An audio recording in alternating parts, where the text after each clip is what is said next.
The Fed's move could cost you $4,200 a year, but here's what you can do about it. The recent Fed rate bombshell dropped by JP Morgan has everyone talking. But what does it mean for your wallet? With inflation on the rise, understanding how these changes affect your savings, debt, and investments is crucial. You'll learn how to navigate these changes and what to expect in the coming months. And so, the Fed's decision to raise interest rates will likely increase mortgage rates, making it more expensive to buy or refinance a home. For example, a $300,000 mortgage at 4% interest will cost you around $1,432 per month. But at 5% interest, that same mortgage will cost you $1,610 per month, an increase of $178. But that's not all. The impact on credit card interest will be even more significant.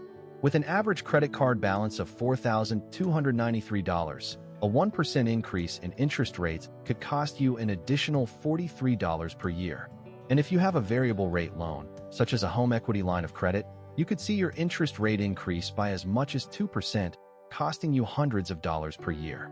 For instance, consider the case of John, who has a $200,000 home equity line of credit at 6% interest.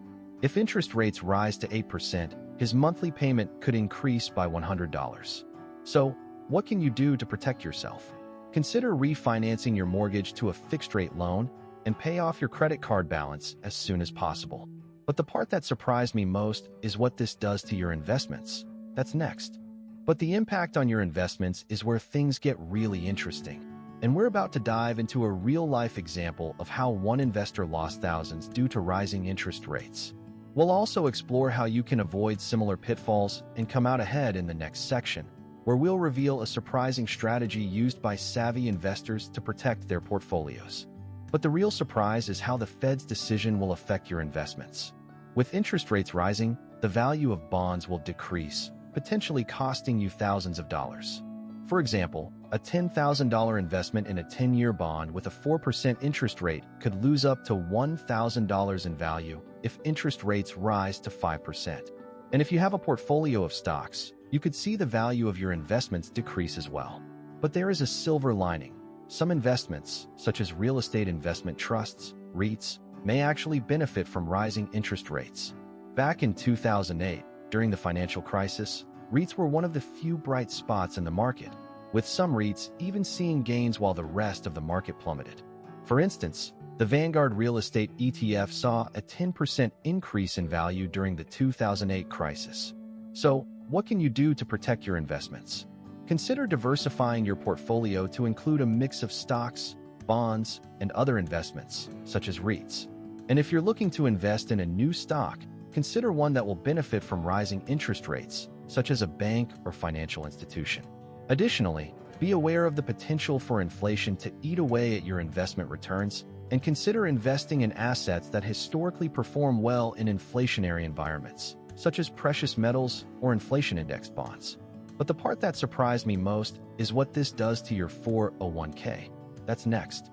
But the impact on your 401k is where things get really personal, and we're about to explore a critical mistake that many investors make when it comes to their retirement accounts. You'll learn how to avoid this mistake and secure your financial future in the next section, where we'll also discuss the importance of diversification, tax-advantaged accounts, and reveal a little-known strategy to maximize your 401k returns. So, the Fed's decision will likely have a significant impact on your 401k, potentially costing you thousands of dollars in retirement savings. For example, a $50,000 401k balance with a 5% annual return could lose up to $2,500 in value if interest rates rise to 6%. But there is a way to protect your 401k. Consider investing in a target date fund or a diversified portfolio of stocks and bonds.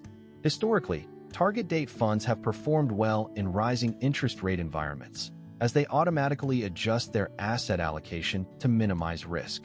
For instance, during the 2013 taper tantrum, target date funds outperformed the overall market by 2%.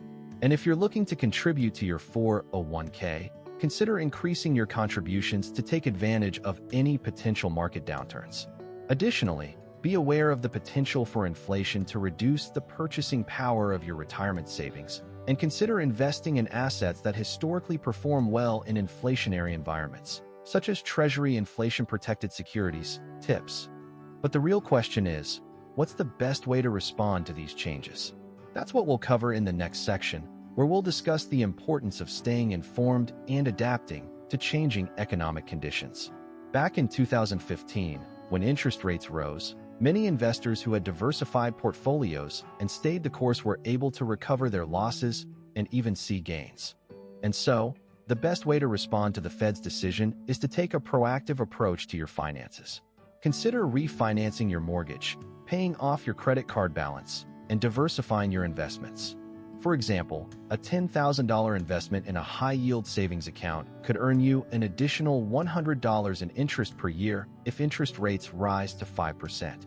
And if you're looking for a way to make the most of the current market conditions, consider investing in a tax-advantaged retirement account, such as a Roth IRA.